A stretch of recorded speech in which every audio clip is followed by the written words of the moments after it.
مثنوی مولانا روم کی حقیقت آپ دیکھیں کتنی انبیاء کی گستاخیاں ہیں اس کے اندر، حضرت موسیٰ علیہ السلام کی باقی. تو وہ کہتے ہیں جی وہ کتابیں انہوں نے مولانا روم نے کی پھینک دی شاہ شمس تبریز نے اس کے اندر تالاب کے اندر.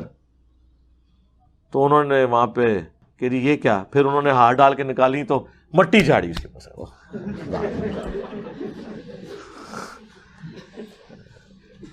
شاہ شمس تبریز یا انہاں بزرگاں نو کہو کہ جدوں تاتاریوں نے بغداد کی وہ سلطنت عباسیہ الٹی تھی اور اس کی لائبریریاں دجلہ کے اندر پھینک دی تھی کتابیں، اور سارا دجلہ جو ہے وہ سیاہ ہو گیا تھا اور پھر مسلمانوں کے خون سے وہ سرخ ہو گیا تھا، تو اس وقت یہ کدھر بزرگ غائب تھے؟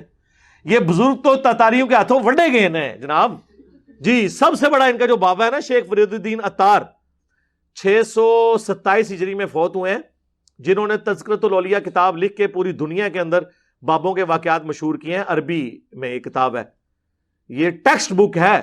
فضائل اعمال، فضائل سنت، آپ کو جتنی یہ کہانیاں سننے میں ملتی ہیں نا بزرگوں کے بارے میں، رابعہ بصریہ، بازید بستامی، جنید بغدادی، یہ ساری کہانیاں جمع کی تھی انہوں نے باپے نے 800 سال پہلے. اس کے تعارف میں آپ پڑھیں تذکرۃ الاولیاء کے اندر، تو اس کو تاتاریوں نے قتل کیا، خود یہ مارے گئے ہیں تاتاریوں کے ہاتھوں. ویسے تاتاریوں نے سارے بزرگ فیل کر دیتے سن، جتوں جانے سن سب ملیا میٹ کر جاندے سن، سارے نگاواں مارنے والے گئے، سب کچھ ختم ہو گیا. ٹھیک ہے، وہ اللہ نے ایسی چیز انہوں نے مسلط کی تھی. تو وہ کہتے ہیں جی وہ انہوں نے کہا تیرے اندر سے ابھی تکبر نہیں نکلا، حالانکہ سب زیادہ تکبر صوفیاء میں پایا جاتا ہے. ٹھیک ہے، اپنی عزتیں کروا رہے ہوتے ہیں، اپنے استقبال میں لوگ ان کے کھڑے ہو رہے ہوتے ہیں، ڈانس کی طرح یہ انٹر ہوتے ہیں مسجدوں کے اندر، ایسے ایسے ہاتھ آگے کر کر کے چموا رہے ہوتے ہیں. یہ عاجزی ہے. تو مولانا روم نے کہا جی میں نے علم سیکھنا ہے آپ سے، شاہ شمس تبریز کو. انہوں نے کہا اس کے لیے اس دفعہ تو جمعہ پڑھانے جائے تو 2 شراب کی بوتلیں رکھنی ہیں. مجھے تو یاد آیا، ایک سجے بوجھے ایک کھبے بوجھے اور ٹکن بھی کھول دینے نے. ٹھیک ہے جی. انہوں نے جب نماز پڑھائی سجدے میں گئے، گڑ گڑ گڑ شروع ہو گئی. پچھلے لوگوں نے ان کی پٹائی کی، ان کی صحیح، ان کی جب پھینٹی لگی، ان کی لوگوں نے اتنا بڑا تجھے عالم سمجھتے تھے، تو یہ کام کرتا ہے. پھر وہ جب بے عزت ہوئے، پھر وہ ان کے پاس آئے، ان کا ہاں اب تیری میم مری ہے تو اب میں تجھے دین سکھاؤں گا. یار نبی علیہ السلام اس طرح دین سکھایا کرتے تھے؟ مجھے بتائیں آپ. بخاری مسلم میں تو آتا ہے ایک صحابی بالکل نیو یا مسلمان ہوئے تھے یا بھی نہیں ہوئے تھے، وہ پینڈو تھے، عرابی تھے، مسجد نبوی کے کونے میں انہوں نے پیشاب کرنا شروع کر دیا. ظاہر مسجد کچا فرش ہوتا تھا، کوئی قالین تو بچے نہیں ہوئے.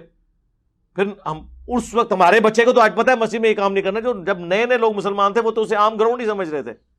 صحابہ اسے مارنے کے لیے دوڑے، آپ نے کہا رک جاؤ.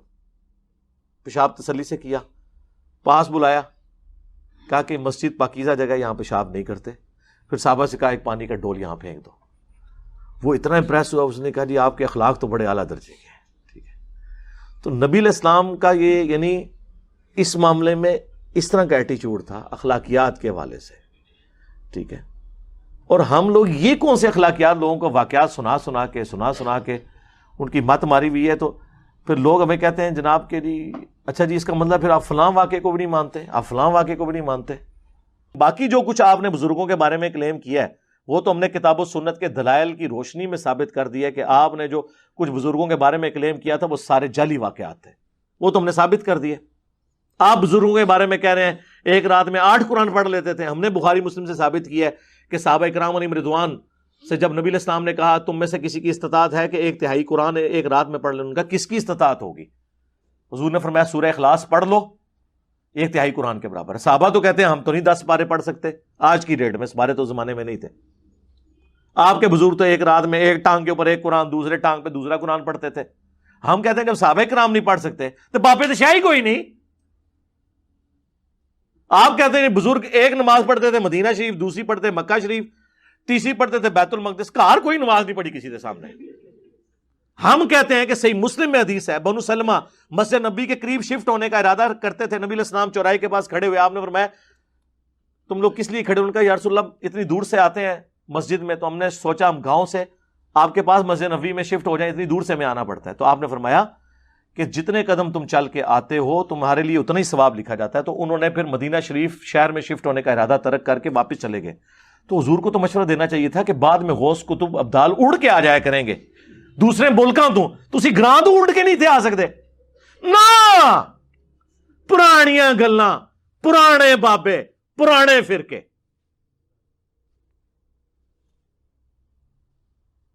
اڑ لو.